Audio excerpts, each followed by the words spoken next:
dipersembahkan oleh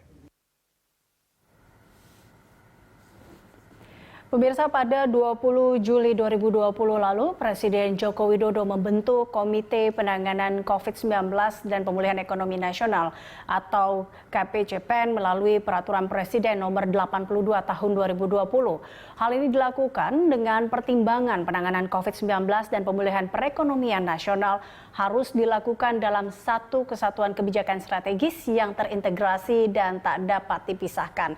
Karenanya, selain berupaya menangani krisis kesehatan, pemerintah kini juga menjalankan program pemulihan ekonomi nasional atau PEN sebagai respon atas penurunan aktivitas masyarakat akibat COVID-19 yang berdampak pada ekonomi, khususnya sektor informal atau UMKM. Untuk ini bahkan pemerintah telah menyediakan pagu anggaran sebesar 695,2 triliun rupiah. Dan pemirsa, untuk mengetahui seperti apakah pelaksanaan dari program PEN ini, saat ini kita telah bersama dengan Justinus Prastowo, Staf Khusus Menteri Keuangan. Terima kasih Pak Justinus telah bergabung bersama kami. Pak Justinus, kita tahu bahwa COVID-19 ini memberi efek domino, tidak hanya pada aspek sosial, tapi juga ke ekonomi dan juga keuangan. Bahkan tadi pemerintah akhirnya meluncurkan program pemulihan ekonomi nasional atau PEN sebagai salah satu upaya untuk mengurangi dampak dari COVID-19 ini. Nah, terkait dengan PEN ini Pak, atau pemulihan ekonomi nasional, program-program apa sih atau mungkin upaya apa yang memang dilakukan tadi ya untuk memulihkan ekonomi, salah satunya karena dampak dari COVID-19 ini, Pak Justinus? Ya, terima kasih Mbak Elisa. Memang dampak COVID ini tidak hanya pada aspek kesehatan, melainkan juga sosial, ekonomi. Maka pemerintah melalui Perpu 1 2020 itu membuat program untuk sekaligus menangani dampak kesehatan, dampak sosial maupun dampak ekonomi, dan diturunkan dalam PP 23 2020 untuk pemulihan ekonomi nasional yang fokusnya adalah melindungi, mempertahankan dan meningkatkan kemampuan ekonomi para pelaku usaha, terutama UKM dan informal. Nah, sampai saat ini program yang telah dilakukan ada beberapa. Secara umum, sektor yang menjadi area program PEN ini adalah perlindungan sosial. Ini menjangkau hampir 40% dari warga Indonesia yang terdampak, baik melalui program Keluarga Harapan, Kartu Sembako, Prakerja maupun BLT Dana Desa. Lalu ada insentif untuk UMKM, itu mulai dari penangguhan kredit, subsidi bunga, sampai yang terakhir itu banpres produktif. Lalu juga ada alokasi untuk sektoral kementerian, lembaga, dan Pemda. Ini utamanya untuk mendukung program padat karya, termasuk pinjaman daerah sebagai bentuk dukungan pusat pada ekonomi daerah yang agak melambat. Lalu insentif usaha. Ini utamanya adalah insentif fiskal perpajakan, baik untuk karyawan, pelaku UMKM maupun untuk korporasi, dan juga pembiayaan korporasi, Mbak Elisa. Yang terakhir itu adalah penyertaan modal negara dan pinjaman untuk BUMN yang strategis, yang terdampak COVID dan mempunyai fungsi pelayanan publik yang menentukan hajat hidup orang banyak. Ini yang menjadi fokus dari program PEN di 2020 ini. Oke. Baik, berarti kalau tadi ya 4 fokus sektor PEN yang memang akan didukung, kalau boleh saya ulangi berarti terkait dengan perlindungan sosial, UMKM, sektor KL dan Pemda, serta pembiayaan korporasi ya Pak Justinus ya. Tapi kalau kita lihat mungkin banyak yang bertanya, apa sih sebenarnya ketika Presiden akhirnya membentuk program PEN ini tuh tujuannya tadinya untuk apa sebenarnya Pak Justinus? Ya, karena dampak COVID ini luar biasa ya, dan menghentikan aktivitas ekonomi, maka perlu langkah dan respon yang cepat. Nah, itu yang ada dalam Perpu 1 2020. Kita meluncurkan satu program yang sekaligus memberikan perhatian atau insentif untuk aspek kesehatan, maka ada alokasi belanja sebesar 87 triliun itu untuk kesehatan, lalu pemulihan ekonomi nasional mencakup perlindungan sosial 230 triliun, dan untuk stimulus usaha, terutama untuk UMKM dan pengusaha informal. Ini yang menjadi fokus. Nah, kenapa kita fokus ke sana? Karena dampak COVID tadi selain kesehatan, sosial, dan juga ekonomi. Tujuan pemerintah adalah untuk menjaga.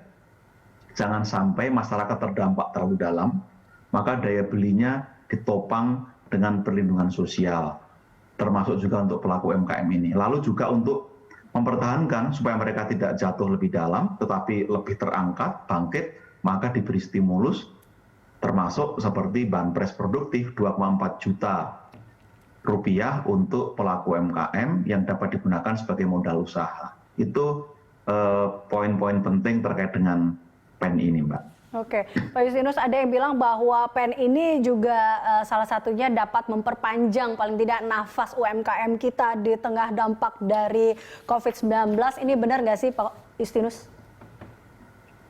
Ya, betul sekali Mbak Elisa, karena kalau kita lihat yang terpukul paling awal itu pelaku UMKM. Kalau kita lihat di kuartal 1 2020, dengan pertumbuhan 2,97%, memang pelaku UMKM yang paling terdampak karena mereka kehilangan permintaan akibat ekonomi yang berhenti, termasuk mereka kehilangan pasokan karena impor akibat perdagangan global yang ditutup itu juga berdampak besar. Maka yang diberikan pertama kali adalah penangguhan kredit supaya mereka tidak terbebani, lalu subsidi bunga supaya tetap bisa mengangsur dengan murah, termasuk akses kepada modal dengan skema pinjaman lunak, dan terakhir banpres produktif itu sebagai upaya konkret pemerintah untuk memperpanjang napas pelaku UMKM.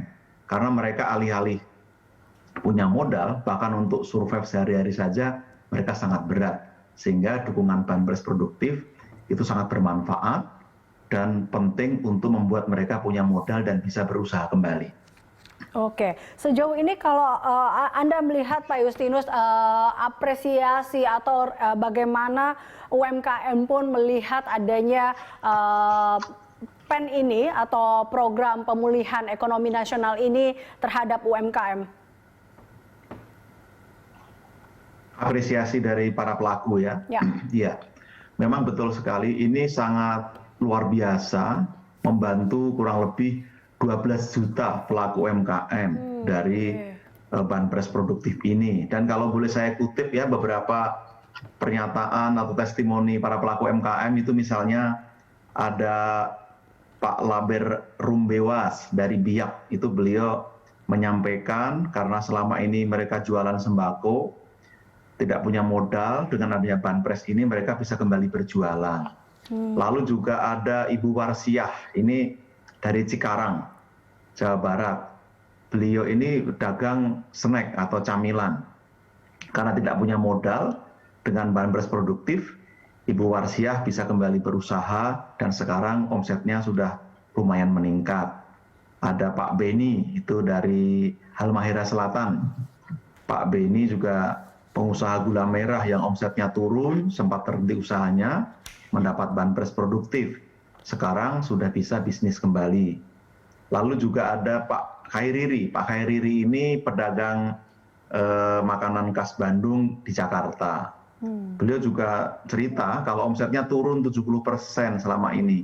Tidak sempat mempertahankan usaha dengan banpres produktif, sekarang bisa bisnis lagi dan dagangannya cukup laku. Nah, ini yang menurut kami menjadi hal yang signifikan karena betul-betul program PEN ini menolong masyarakat terutama yang paling terdampak COVID. Oke, baik. Dan juga salah yang cukup menarik adalah di antara 4 fokus sektor PEN ini, Pak, tadi kalau kita lihat apresiasi dari masyarakat yang cukup baik dengan UMKM atau mendukung UMKM, tadi juga saya sempat membaca mengenai pembiayaan korporasi adalah salah satunya pemberian pinjaman dan investasi. Ini juga sangat dibutuhkan tentunya bagi UMKM dan beberapa korporasi. Tapi kita akan lanjutkan perbincangan ini, Pak Justinus, usai jeda. Pemirsa, tetaplah bersama kami dalam Prime Time.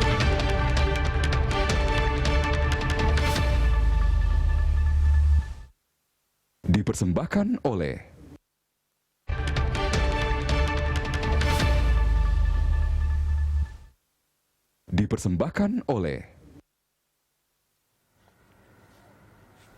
Anda kembali bersama kami pemirsa dalam Prime Time dan kami masih terhubung dengan Bapak Justinus Prastowo, Staf Khusus Menteri Keuangan. Pak Justinus, tadi kita membahas terkait dengan sektor atau 4 fokus sektor PEN ini, di mana diantaranya ada UMKM dan yang ada juga terkait dengan pembiayaan korporasi, yaitu adalah PMN dan juga pemberian pinjaman atau investasi. Tapi kalau kita lihat terkait dengan pencapaian PEN sendiri sejauh ini sudah seperti apa, Pak? Ya Mbak Elisa, ini hal yang juga sangat penting terutama untuk mendukung upaya pemulihan ekonomi dan mendongkrak pertumbuhan ekonomi di tahun 2020. Kalau kita ingat pada bulan Juni 2020, Pak Presiden pernah mengingatkan penyerapan PEN yang masih lambat. Itu waktu itu masih 4%. Ya. Bulan Oktober ini sudah terserap 52,8%. Artinya ada peningkatan luar biasa, ada kecepatan yang cukup bagus, hingga 12 kali lipat. Nah sekarang ini sudah terserap kurang lebih 366 triliun dengan rincian perlindungan sosial itu paling tinggi mencapai 86,5% atau 176 triliun. UMKM yang porsinya juga besar sudah mencapai hampir 75% atau 91,8 triliun. Lalu sektor kementerian lembaga dan Pemda itu sudah mencapai 26% atau 28 triliun, insentif usaha untuk karyawan, UMKM, dan korporasi itu sudah mencapai 29% atau 35 triliun. Dan korporasi itu masih nol, karena masih menunggu peraturan pemerintah dan peraturan Menteri Keuangan, yang semua sudah diselesaikan, dan pada pekan ini sudah dapat disalurkan seluruhnya, sehingga dipastikan penyerapan untuk korporasi juga akan cepat pada bulan-bulan ini. Demikian Mbak Elisa. Oke, untuk kalau kita lihat terkait dengan dari 4 klaster ini yang menjadi favorit ya, bisa dikatakan ini yang terdengar paling sering kita dengarkan adalah terkait dengan banpres produktif ya Pak. Ini apakah sejauh ini sudah seperti apa sih program ini berjalan? Iya, banpres produktif adalah program yang datang kemudian sebagai pelengkap ketika pemerintah sudah memberikan dukungan pada UMKM berupa penundaan kredit, subsidi bunga, dan skema pinjaman. Nah ini kan sifatnya hibah modal kerja, besarnya 2,4 juta rupiah kepada para pelaku usaha mikro, dan sasarannya itu 12 juta pelaku usaha, Pak. Sasaran itu cukup besar, sekarang sudah dapat disalurkan untuk 9,1 juta pelaku usaha dengan total itu 28,8 triliun rupiah.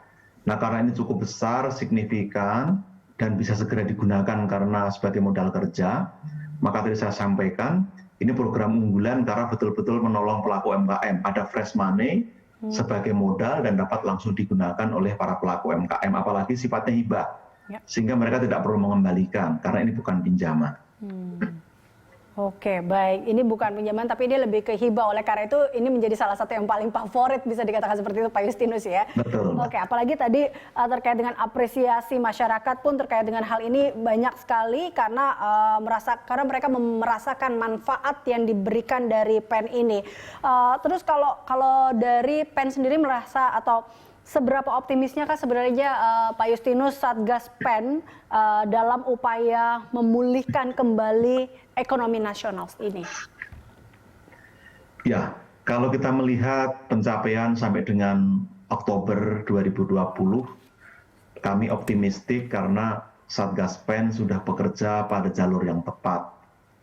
Kementerian Keuangan dan lembaga-lembaga lain di pusat juga telah memastikan arah kebijakan sudah tepat sesuai dengan arahan Presiden. Maka kita optimistik tahun ini dapat melakukan penyerapan yang optimal dan juga kita melakukan reklasterisasi. Anggaran ini disusun dengan lebih adaptif, lebih responsif, dan juga lebih fleksibel.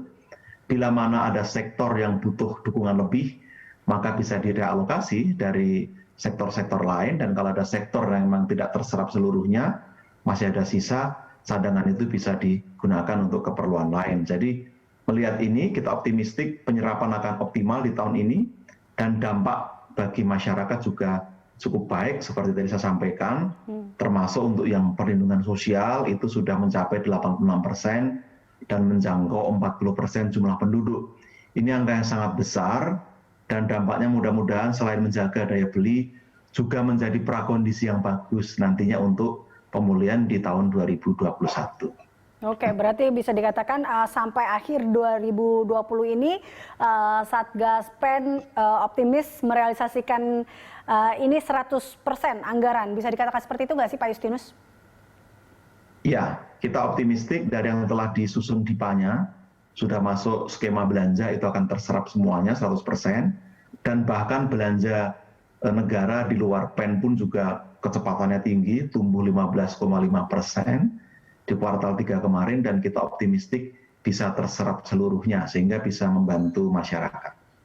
Oke, baik. Nah, ini kan kita juga tahu bahwa terkait dengan bagaimana kembali membuat kondisi ekonomi masyarakat lebih cepat pulih dengan semakin cepat penyerapan anggaran ini beberapa langkah-langkah pun akan terus dilakukan. Kalau boleh tahu Pak Justinus, ini sampai kapankah program PEN ini akan berlangsung Pak Justinus?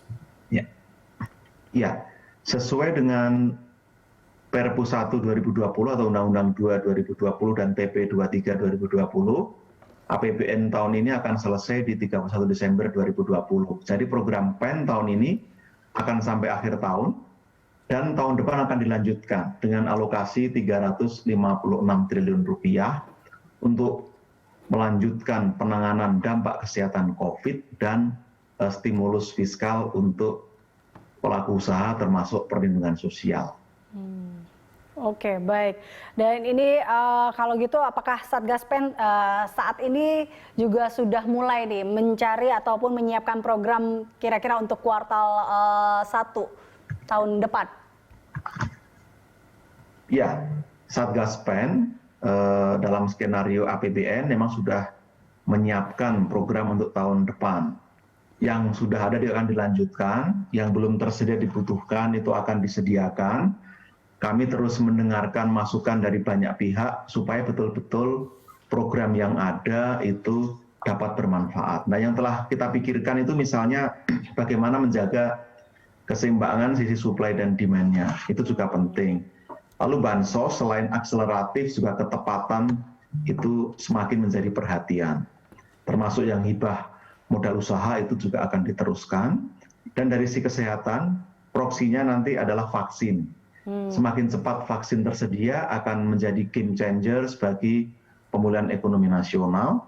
Dan untuk UMKM akan diteruskan bahkan tahun depan dengan dukungan lebih kuat karena ada transformasi digital. Ada anggaran hampir 30 triliun untuk perluasan coverage dan perbaikan infrastruktur digital, sehingga pelaku UMKM nanti akan lebih mudah terintegrasi dalam platform digital, Mbak Elisa. Oke, baik Pak Justinus, kita akan lanjutkan perbincangan ini usai jeda, dan pemirsa tetaplah bersama kami.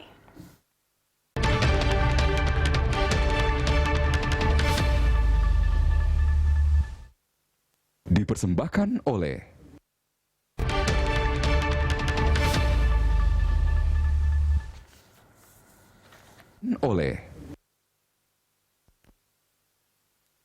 Anda kembali bersama kami pemirsa dan masih terhubung dengan Bapak Justinus Prastowo, Staf Khusus Menteri Keuangan. Pak Justinus, ini kalau kita berbicara mengenai target lanjutan dari program PEN, ini targetnya di tahun depan sendiri tadi ini kan tentunya mengejar penyerapan bantuan untuk UMKM, karena kita lihat UMKM kontribusinya hampir 90% ya Pak, tenaga kerja dari 50% PDB. Apakah itu betul Pak? Iya. Betul Mbak Elisa, UMKM adalah pilar penting ekonomi kita, baik terhadap PDB maupun penyerapan tenaga kerja. Maka karena juga terdampak paling berat, kita berikan pertolongan dan kita fokus untuk melindungi mereka. Untuk itu Satgas PEN, pemerintah komit untuk melanjutkan perlindungan sosial dan insentif UMKM. UMKM nanti akan mendapatkan alokasi sebesar 48,8 triliun di tahun 2021. Nanti akan terus subsidi bunga diberikan, lalu dukungan pembiayaan, dan penempatan dana di perbankan untuk menjamin mereka mendapatkan akses modal yang mudah dan murah. Itu yang diupayakan untuk UMKM. Oke, baik. Nah, ini kan kita lihat bahwa di 2021 nanti atau Satgas Pen tengah menyiapkan program untuk kuartal 1 tahun 2021, melihat bahwa belajar atau kita lihat hasil evaluasi di 2020 ini, dan kita belum tentu tahu terkait dengan apa yang akan terjadi di 2021 dengan perubahan ekonomi juga. Pak Justinus, adakah mungkin penambahan perlindungan lainnya diberikan kepada sektor-sektor yang menjadi fokus PEN, ataukah ada penambahan sektor lainnya kah, Pak? Ya, prinsipnya kita fleksibel. Kalau ada kebutuhan yang memang konkret, mendesak dan penting, itu akan diakomodir. Karena selama ini, kalau boleh saya sampaikan, skema-skema yang ada pun tidak lepas dari masukan berbagai pihak, pelaku usaha, dan lain-lain, dan kita memberikan skema yang memang menjadi kebutuhan dari masyarakat. Pak Jokowi sudah memberikan arahan, Presiden memberikan arahan, bahwa tahun depan harus mempercepat belanja. Jadi jangan seperti cara-cara normal di situasi normal. Ketika belanja itu baru dimulai di kuartal 2, kuartal 3. Nah, Presiden mengarahkan tahun depan, sejak Januari sudah harus start mengeksekusi belanja negara termasuk belanja PEN ini, sehingga dampaknya bisa langsung dirasakan karena ini adalah kontinuitas, ini sebuah kontinuum. Ketika tahun ini momentumnya sudah kita peroleh untuk kita bangkit lagi, harapannya tahun ini menjadi prakondisi yang bagus untuk dilanjutkan di 2021. Maka belanja-belanja pun juga sangat fokus di tahun depan. Reformasi kesehatan, pendidikan, dan digital itu menjadi perhatian pemerintah. Kalau kita lihat, ada alokasi anggaran cukup besar, Mbak Elisa, untuk pembangunan bidang teknologi informasi dan komunikasi, ada 29,6 triliun. Ini untuk mengejar apa yang selama ini dibutuhkan. Kita mengalami ketertinggalan, baik coverage layanan digital maupun kebutuhan perangkat kerasnya. Ini yang akan dikejar, termasuk untuk UMKM, untuk kesehatan dan pendidikan. Ini menjadi fokus. Lalu infrastruktur pun juga akan ditingkatkan di tahun depan, karena banyak tertunda di tahun ini karena COVID, maka tahun depan anggaran infrastruktur juga akan fokus untuk mendukung ketahanan pangan, mendukung transformasi digital, dan juga mendukung layanan dasar seperti penyediaan atau penambahan rumah sakit dan lain-lain. Oke, baik. Berarti kalau kita lihat di 2021 nanti atau di program tahun depan, ini akan ada pihak-pihak lain juga yang akan mendukung program pemulihan ekonomi nasional ini, seperti itu ya Pak Justinus? Betul Mbak Elisa, jadi memang program PEN tidak terlepas dari partisipasi aktif banyak pihak. Kami juga berterima kasih di pusat, antar kementerian lembaga sangat solid dalam berkoordinasi, semua turun tangan, bahu-membahu, juga dukungan Bank Indonesia, OJK sangat bagus, termasuk DPR juga mendukung, APH mendukung, lembaga pengawas, BPK, BPKP juga memberikan dukungan, termasuk KPK, dan tidak kalah adalah pemerintah daerah yang juga sangat sigap membantu delivery program ini. Juga partisipasi LSM, masyarakat sangat aktif dan menentukan. Termasuk juga penentu keberhasilan ini adalah sosialisasi, maka kami juga mohon bantuan seluruh elemen masyarakat untuk mengabarkan kepada para sahabat handetolan saudara, bahwa ada banyak program stimulus pemerintah yang bisa dimanfaatkan. Bila belum mendapatkan alokasi, silahkan berkomunikasi dengan pemerintah setempat supaya dapat mendapatkan bantuan ini. Ini harapannya bisa dinikmati semakin banyak orang, tepat sasaran, dan betul-betul membantu mereka membutuhkan. Baik, terima kasih Pak Justinus telah bergabung bersama kami dalam Prime Time. Pemirsa, Justinus Prastowo, staf khusus Menteri Keuangan.